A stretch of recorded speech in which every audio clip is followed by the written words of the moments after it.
कल यानी 1 अप्रैल 2021 से नया वित्त वर्ष शुरू होने जा रहा है और हमने आपको बताया वित्त वर्ष की बात कि कल से आपको वैक्सीन भी 45 साल की उम्र से अगर आप ज्यादा है तो वो भी लगनी शुरू हो जाएगी। लेकिन कल इस दिन से देश में नए नियमों में बदलाव भी होने जा रहा है जिसका सीधा असर आपकी जिंदगी पर पड़ेगा। तो आइए सबसे पहले बात करते हैं नए वेज कोड की जिसका असर करोड़ों सैलरीड लोगों पर पड़ने वाला है। फिलहाल कुछ तकनीकी वजहों से इसे कल से लागू नहीं किया जा रहा है, लेकिन इसे बहुत जल्द लागू किया जा सकता है। इसीलिए सैलरीड क्लास के लोग इन नियमों को समझ लें और पहले से तैयारी कर लें। सबसे पहले देश के करीब 12.5 करोड़ सैलरीड क्लास के लिए खबर। 1 अप्रैल से जो नया वेज कोड लागू होने जा रहा था उसका असर आपकी सैलरी स्ट्रक्चर पर पड़ सकता था, लेकिन फिलहाल केंद्र सरकार ने उसे टाल दिया है और इसकी वजह कुछ राज्यों की लेबर कोड्स को लेकर तैयारी अधूरी होना बताया गया है।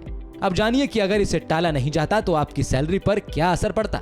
दरअसल कोई भी नौकरी पेशा व्यक्ति सीटीसी और टेक होम सैलरी इन दो शब्दों से भली भांति परिचित होता है।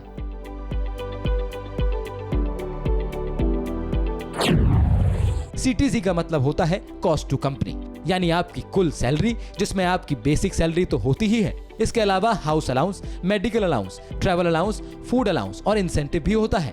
और टेक होम सैलरी का मतलब होता है जो सैलरी आपके हाथ में आती है। इसमें कंपनियां सीटीसी से पीएफ अमाउंट, मेडिकल इंश्योरेंस का प्रीमियम काटती हैं, कुछ और भी कटौती की जाती है।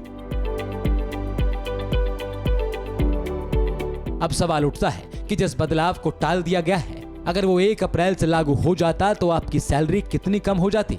तो आपको बता दें कि जिसकी बेसिक सैलरी सीटीसी की 50% है उसे खास फर्क नहीं पड़ता, लेकिन जिसकी बेसिक सैलरी सीटीसी की 50% नहीं है उसे ज्यादा फर्क पड़ेगा। ऐसा इसलिए होगा क्योंकि नियमों के तहत अब किसी की भी बेसिक सैलरी सीटीसी के 50% से कम नहीं हो सकती, क्योंकि पीएफ का पैसा आपकी बेसिक सैलरी से ही कटता है जो बेसिक सैलरी का 12% होता है।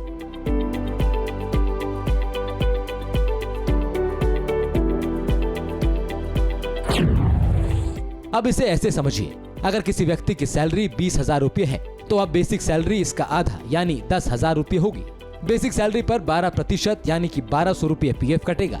मान लीजिए कि आपकी कंपनी 1,000 रुपये मेडिकल इंश्योरेंस और दूसरे मदों में कटौती करती है तो इसके बाद इनकी इन हैंड सैलरी होगी 17,800 रुपये।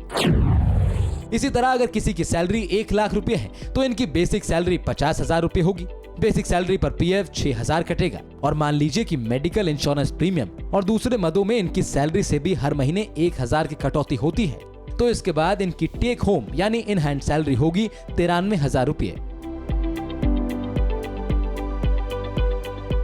तो निकट भविष्य में जब नया वेज कोड लागू होगा तो आपकी टेक होम सैलरी पहले से कम हो जाएगी, लेकिन प्रोविडेंट फंड यानी पीएफ की रकम बढ़ जाएगी।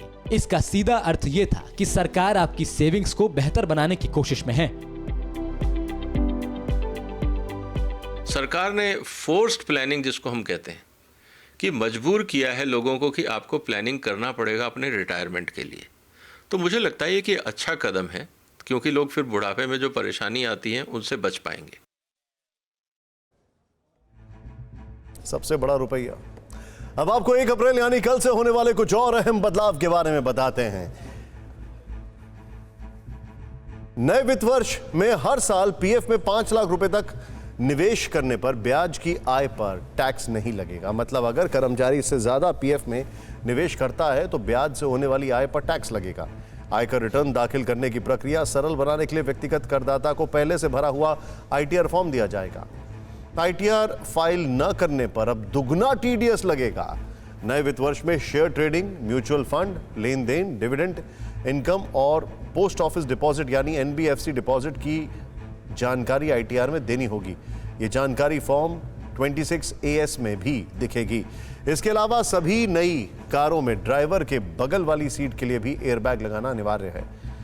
देश भर की सभी टोल दरों पर भी 1 अप्रैल से 5% बढ़ोतरी हो जाएगी। न्यूज़ टॉप 9 रोज सुबह 7 बजे और शाम 7 बजे सिर्फ TV9 भारतवर्ष पर।